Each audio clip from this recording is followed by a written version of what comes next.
I'm Eric Barnes with the Daily Memphian, and welcome to The Sidebar, a weekly show on the community, arts, culture, and more. Today we're talking with Keith Cole, Executive Director of the Wolf River Conservancy. So stay with us for a conversation with Keith. Keith, thanks for being here.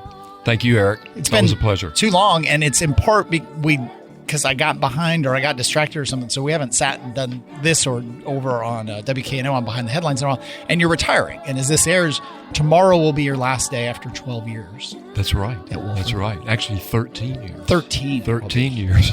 Approximately.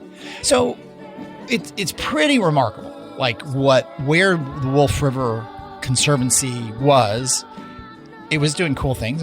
But where it is now, like for people who aren't totally aware, they maybe heard parts of it. What is the Wolf River Conservancy now? Well, the Wolf River Conservancy is a 501c3 not-for-profit land trust. Our core mission is protecting land.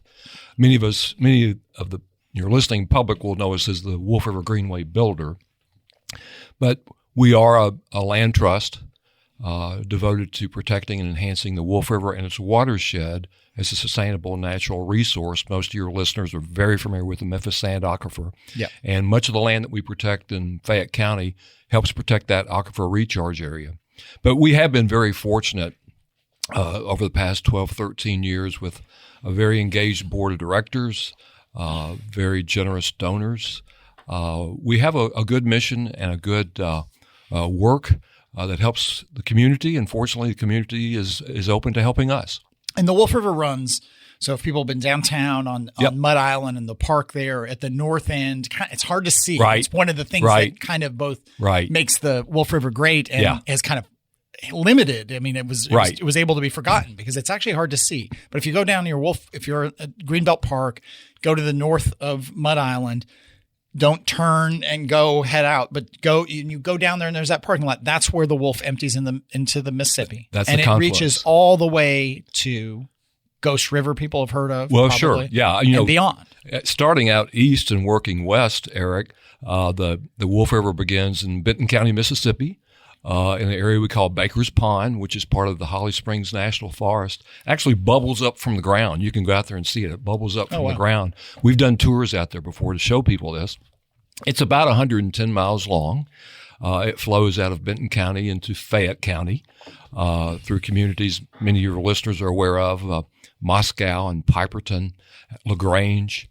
And the Ghost River that most people are familiar with is from LaGrange to Moscow. It's about 7 or 8 miles long.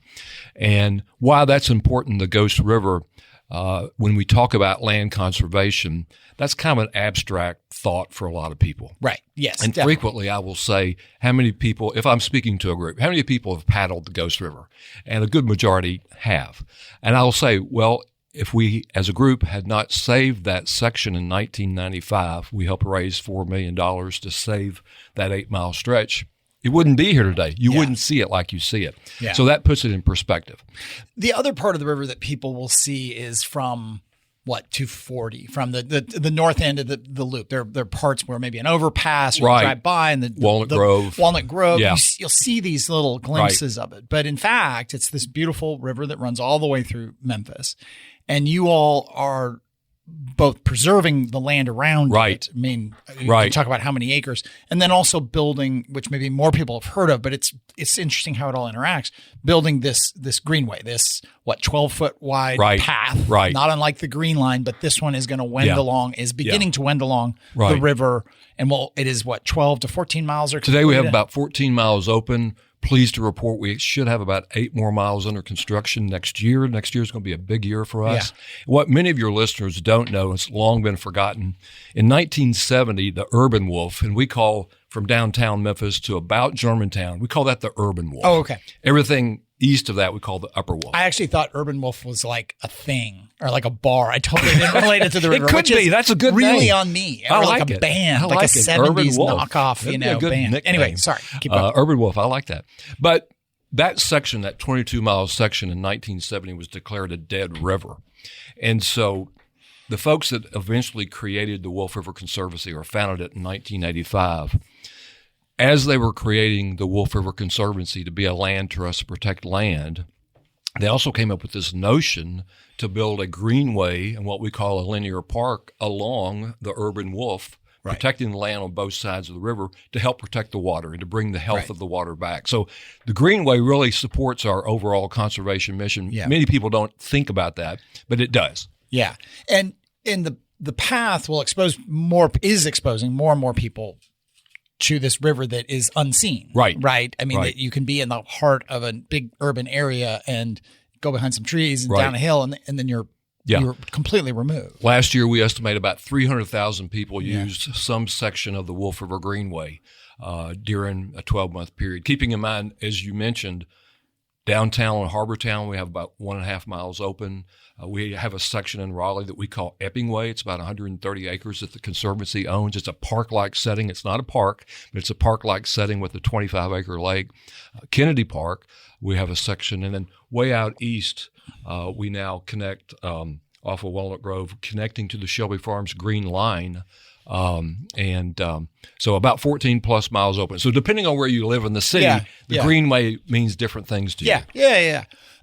Again, we're talking to, if you've just joined us, to Keith Cole, the executive director, at least for another day as this airs, a week from now or so, as we record it. But of the Wolf River Conservancy, he's been there for now 13 years. And it continues, obviously, beyond you and the board and Eric Houston. Actually, we ran into each other last night. I met Eric real briefly. At some point, we'll get him on here or over on Behind the Headlines to talk about, where things go from here. It's funny that when I remember when Hugh Fraser, who was board chair of the Wolf River Conservancy, when you were hired. Yes. And Jane Roberts did in the Daily Memphis a really nice profile of you. Lauren Taylor from the Hyde Foundation, who's worked on a ton of green and outdoor and public space kind of projects in Memphis. The Hyde Foundation has generally, and Lauren specifically. I remember when Hugh came to me, and I'd lived in, so if this was 13 years ago, I'd lived in Memphis for 15 years, give or take. Okay. Hugh is a longtime friend of mine back from college, and he's talking about the Wolf River, and I'm like, huh? Right. like too many people. Right. I kind of knew about it, but I didn't know about it. Right. And I certainly didn't know about the Wolf River Conservancy. Not that there's anything wrong. I mean, they've done these really important things back when the Wolf River was a dead river and when it could have gotten even worse. So I'm not trying to take away from that. But that corresponded, so that was, give or take 2010, or I guess he was on the board before then. So let's say it was 2008. Right. With a whole lot of things, a lot of conversation around the Green Line, about what's next for Shelby Farms, about even the beginnings of conversations about Overton Park and what could be done there, and bike lanes. And, last week as we taped this, Tommy Pacello, who was the head of the Memphis Medical District and was just in about all kinds of things of not so much the natural world of Memphis, but of urban and placemaking and making really public spaces accessible. So little pocket parks or a walkable kind of areas within Medical District and other areas, Broad Avenue. All that all happened kind of around the same time. A lot of credit to A.C. Wharton, former mayor, county mayor, and then city mayor, who did Green Print, which was a big mapping of the whole, where do we have green trails and bike lanes now, and where would we want them, and how would we connect spaces? Why then? Do you look back and say all that happened at the same time because X? Well, it is interesting. I mean, during that time period, the early 2000s, there was a lot of activity, a lot of green activity going on. People sometimes would ask me, do you get concerned because people don't know the difference between the Green Line or the Greenway? And I say, no, that's not a problem. We have so many good greening initiatives going on in the community. I think it's great that people have many to choose from, not just the Wolf River Conservancy or Shelby Farmers Park Conservancy or Overton Park Conservancy, all great groups doing great work. But to your point, I think you do have to owe credit to A.C. Wharton. He was the county mayor, the city mayor, when most of those initiatives took place. We've had good leadership in our city and county. We continue to do so. But a lot of that culminated, as you just said, in the 2000s. I think this is approximately correct, that the first funding from the city of Memphis toward the Wolf River Greenway was about 2001, I believe. They paid for the initial concept, and I think Hugh Fraser might have been part of that. And you mentioned Hugh. Hugh was a great leader of the Conservancy, being the chair of the board through a time where there were some challenges, and really took it to the next level. But a lot of good people doing good work around all those things you mentioned: Overton Park Conservancy, Shelby Farms Park Conservancy, the Wolf River Greenway. You've heard me say this before. Why we're so proud of the Wolf River Greenway is we believe it helps connect all these different greening initiatives. Yeah. I think we've estimated the direct connection of over 1,000 acres. The Wolf River Greenway will connect over 1,000 acres directly. You know, if you go indirectly, it'd be thousands and thousands when you think about Shelby Farms Park and Overton Park and places like that. Well, and Tom Lee and Greenbelt Park and all the riverfront parks, which have seen lots of change. Absolutely. Yeah. Absolutely. It also, I mean, I think for me, when we walk back through the history, there's definitely, and I've heard lots of people say this, that it was the Green Line was a big breakthrough. And A.C. Wharton, I think that was during his county into city, because it was like, here's this abandoned rail line in the middle of the city. Andy Cates, who's a friend and board chair and co-founder of Daily Memphian, he was really involved with that. Kelly Rain, who was at, I think, the county or city, then a bunch of people were really involved. And it seemed, I remember kind of sort of, I mean, I had little kids then, so I was really focused on that. But I remember like people saying, oh, this is just going to be ridiculous. This is this terrible idea. We're going to spend all this money to tear out a bunch of rails. And put an asphalt path that is just going to be crime-ridden and terrible and decrepit and trashed and so on. And in fact, it was this very simple – the experience of it is very simple, but it's very transformative. It made people believe, oh, wait, there could be these kinds of paths in the heart of the city that are welcoming and interesting and an escape and safe, and then also began to drive property values up. And then it got expanded. And it was sort of a way in which that was – worked in hand with all the controversies around Shelby Farms, which most people forget now. We'll put a highway through it. We'll sell it off. I had Jen Andrews on Behind the Headlines recently, and just all the controversies that are largely forgotten. All that kind of happened around that time, and it made possible this idea that a simple path is more than a simple path. So let's do it incrementally across, the whole city, the whole region.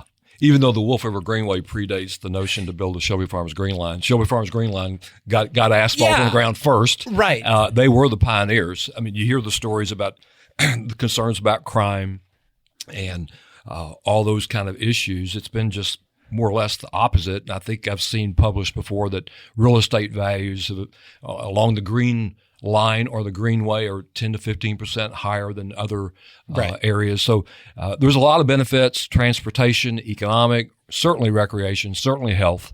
And so what's so great about the Green Line or the Greenway, the Wolf River Greenway, and I know you've been on it, you'll see families, all walks of life, all nationalities. We're fond of saying that the Wolf River Greenway, we're connecting communities. There's over 22 neighborhoods, Eric, that we connect with the completed Greenway. 180,000 people within a 20-minute walk.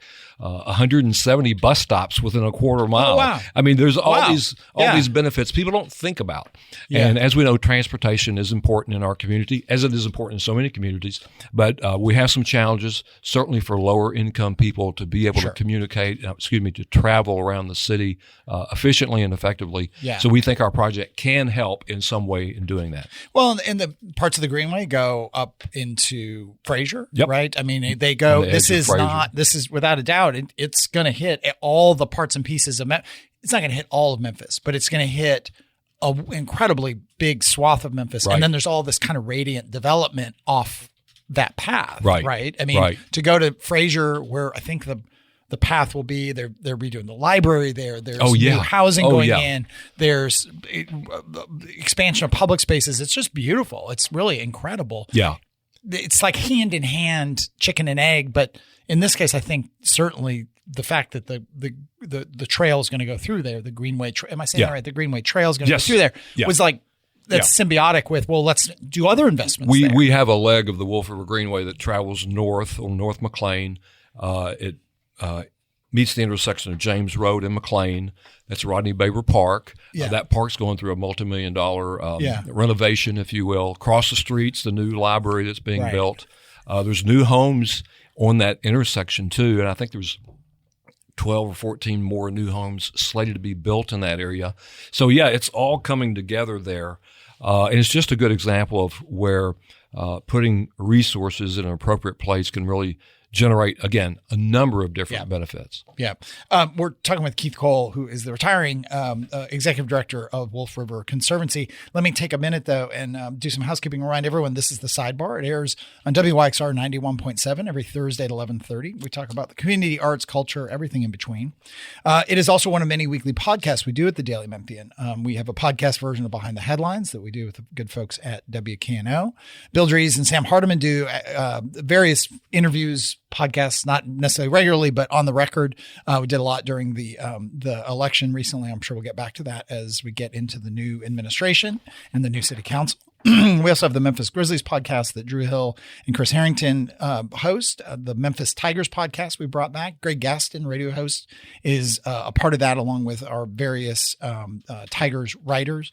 And we have our food podcast, Sound Bites, that Chris Harrington and Holly Whitfield host. That also airs here on WYXR every Thursday at 11, right before the sound bar. Right before the sound bar, Natalie. Right before the sound bar. Right before the sidebar. All of our podcasts are on the Daily Memphian site, as well as iTunes, Spotify, wherever you get your podcasts. You can also get this show and sound bites at WYXR.org or download the WYXR app. And you can get all the talk shows, all the music shows, archives of all of them on the app and on the website. It's a great way to listen to WYXR if you miss anything or you want to explore some of the various DJs and hosts and talk shows. I should also note that WYXR is nonprofit, listener-supported radio, so consider becoming a member. Consider making a donation. Go to WYXR.com. You can learn much more about that. And also, the Daily Memphian, I should say, is a nonprofit, reader-supported news site. So if you're not a paid subscriber, please become one. If you want to support further, you can donate to us. We are a 501c3. Coming up soon in the next week or two, Memphis Current, the magazine and the retail outlet and the whole movement that is Sam Prager's Memphis Current, but it's very cool. That's coming up soon. We recently had Kevin Sharp from the Dixon on, and we had folks talking about Tommy Pacello, who I mentioned earlier, and the Tommy Pacello Placemaking Fellowship. It'll be great, so you can go back and listen to that. Behind the Headlines, over on WKNO, we recently had Doug McGowan, the head of MLG&W, on to talk about his first 11 months or so. Really totally uneventful, calm, very routine 11 months as head of WKNO, as head of MLG&W. We also had some folks talking about a downtown safety plan, Bill Gibbons, Mike Rawlings, Lawrence Green from the Downtown Memphis Commission. That you can also get on WKNO.org or YouTube or the Daily Memphian site. I've been promoting our commercial real estate seminar for the last month or two. It ended up being great. We had Paul Young, the mayor-elect. We had Ursula Madden, who now is a community point person for Ford, the Blue Oval City, huge project going on out there. Gwen Fisher from the Chamber talking about all kinds of economic development going on. And then three folks from the commercial real estate industry. All that was taped, and you can get it online at on the Daily Memphian site, or you can go to YouTube and search for Daily Memphian and get a recording of all those conversations. But again, we're here with Keith Cole talking about his time as head of the Wolf River Conservancy.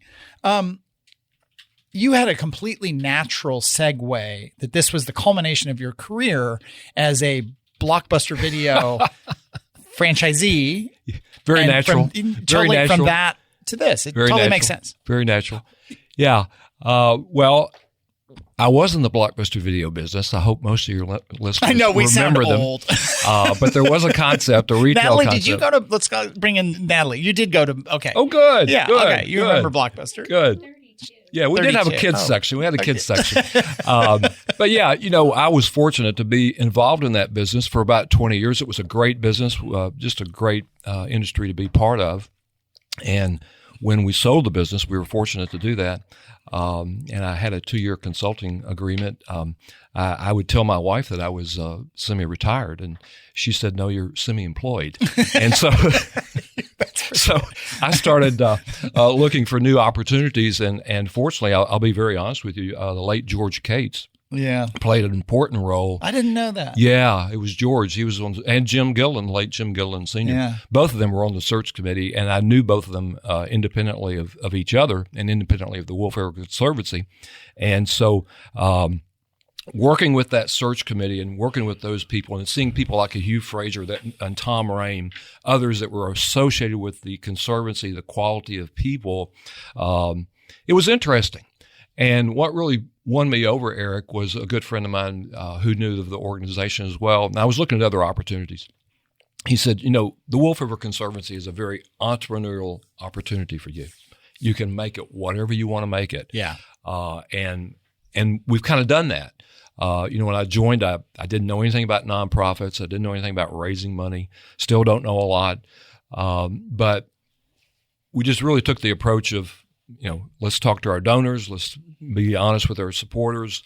Let's do all the right things. There was a lot of good people in the wings wanting to help us, re-energize the board, just really doing the basic things. And again, having a good mission, a good product to sell if you want to think about the Wolf River Greenway. And I would be remiss if I didn't remind the public, this is a public-private partnership with the City of Memphis Parks Division and Shelby County through a HUD grant. So it is a public-private partnership, which is pretty exciting to be part of in the City of Memphis. But all those things came together, and again, with being associated with good people such as a Jim or George and others, it's hard to not be successful if you're really focused and trying to do the right thing. Yeah.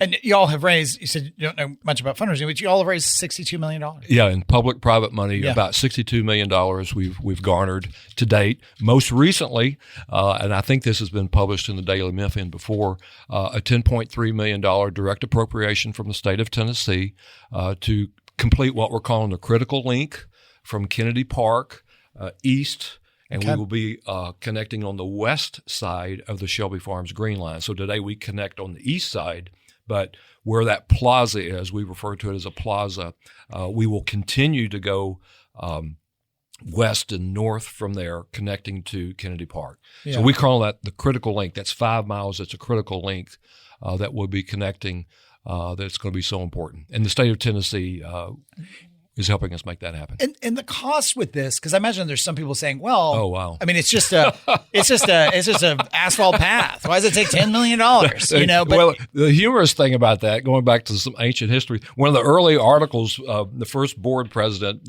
Charles Cooley, when they were talking about building this greenway, he said, I don't know what he was thinking. He said, oh, yeah, and it doesn't cost anything. What are you talking about? It doesn't cost anything. But as you know, certainly since COVID, with inflation, the cost of the construction keeps going up and up and up. Early on, we thought this was a $36 million project. But we found out we thought it was 18 miles long. It's really 26 miles long. We were going to make it 10 feet wide. Now it's 12 feet wide. Just a number of things to enhance the experience. That's the important part, to enhance the experience. We worked with a company called Alta Planning and Design. Yeah. They're considered one of the number one designers of greenways in the world. If any of your listeners have been to Bentonville, Arkansas, and gone to Crystal Bridges, all those trails were designed. I didn't know that. Yeah, they were all designed by Alta. The same group doing our work. Yeah. And so, again, I think people that have experienced the Greenway experience a good quality product, designed to be low maintenance, but also provide that natural type feel, even though you may be in different parts of the city of Memphis. Yeah. I've talked a lot about the Greenway, the trail, but talk about getting people on the water. Yeah. Okay. That's been a big part. I mean, that was in many ways that was the main focus probably 15 years ago or something. And I know I'm starting to sound like a history teacher. I was going back into history, but the first money raised to create the Wolf River Conservancy, the Memphis Board of Realtors got a bunch of people together, did paddle trips. They raised $10,000 to ultimately create what would become the Wolf River Conservancy. So paddling is very much in our DNA, and it's one way to get people outside to experience the great outdoors. We do it to this day. We have a very active, robust river guide program, all volunteer driven. We take people down different sections of the Wolf and the Ghost 12 months out of the year. By the way, all this information is on wolfriver.org, our website, our activity calendar. And, if you have your own canoe, you can join us for free. If you don't, we connect you to an outfitter. And it's just really our volunteer river guides are some of our best ambassadors, and we take people down the Wolf and Ghost safely and securely 12 months out of the year. But that's one way to enjoy the great outdoors.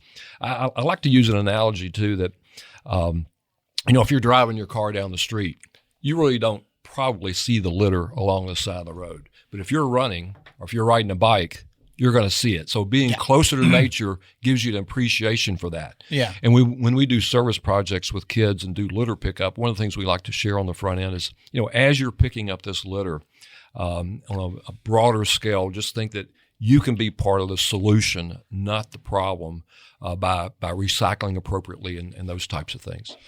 You had a line in the really nice profile that Jane Roberts did in Daily Memphian of you and the Conservancy and the whole program that was, I'll botch this, but it was protect our property or protect our water. Yeah, yeah. Because, again, it was very paddling focused. With nothing wrong with that. It was very focused on, hey, this had been a dead river in the 70s, and we've worked really hard to bring it back. To go and say we're going to start building things and acquire land and we're not just focused on the water took a leap, right? Yeah. It took a sort of but that notion of protecting our property to protect the water linked the two. Yeah, and we haven't spoken about this at this point, Eric, but the Wolf River Conservancy today is a nationally accredited land trust by the Land Trust Alliance Commission. Only 1 out of 4 land trusts in the United States can claim that. There's 1,700, so about 400 are in that category. It's a very high bar. It means we operate at a very high level as we approach properties.